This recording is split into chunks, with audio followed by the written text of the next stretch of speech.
Pendant longtemps, j'ai été convaincue que le jour où je comprendrais enfin pourquoi je réagissais de cette façon, quelque chose se dénouerait naturellement en moi.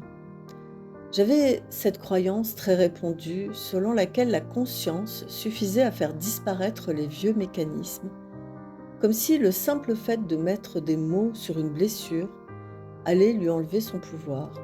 Alors j'ai lu énormément. Je me suis formée. J'ai disséqué mon histoire avec la patience d'une archéologue qui espère découvrir, sous les couches du passé, la pièce manquante qui expliquera enfin l'ensemble du puzzle.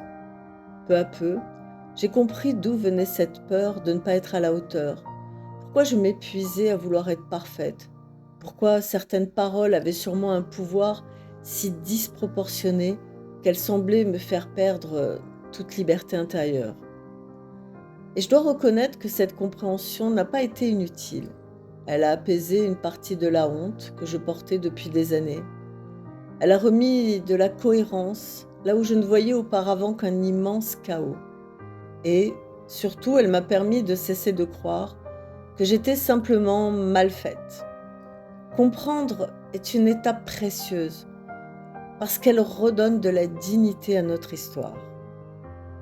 Pourtant, chaque fois que la vie me ramenait exactement devant la même situation, je constatais avec une forme de découragement que je réagissais presque comme avant. J'avais beau savoir, j'avais beau anticiper, j'avais beau me promettre que cette fois-ci je ferais autrement, quelque chose prenait les commandes avant même que ma réflexion ait eu le temps d'intervenir. C'est seulement plus tard que j'ai compris mon erreur. Je croyais que c'était mon intelligence qu'il fallait convaincre, alors que c'était mon système nerveux qu'il fallait rassurer. Car notre cerveau ne décide pas seul de nos réactions.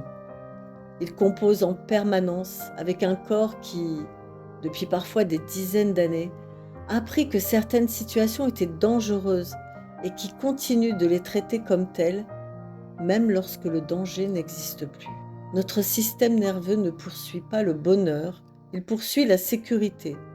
Il reproduit inlassablement ce qu'il connaît parce que, pour lui, l'inconnu représente toujours un risque plus grand que la souffrance familière. Voilà pourquoi il nous arrive de retourner vers des relations qui nous abîment, de nous taire lorsque nous voudrions parler, ou de nous sentir envahis par une peur que notre raison juge pourtant totalement disproportionnée. Lorsque j'ai compris cela, je me suis regardée avec un peu plus de douceur. Mes réactions n'étaient plus la preuve d'un manque de volonté, ni le signe d'un mauvais caractère. Elles étaient simplement l'expression d'un organisme qui avait appris à survivre avant d'apprendre à vivre. Et cette nuance change tout, parce que ce qui a été appris peut aussi être désappris, à condition de ne pas demander au mental de résoudre à lui seul ce qui s'est inscrit beaucoup plus profondément dans la mémoire du corps.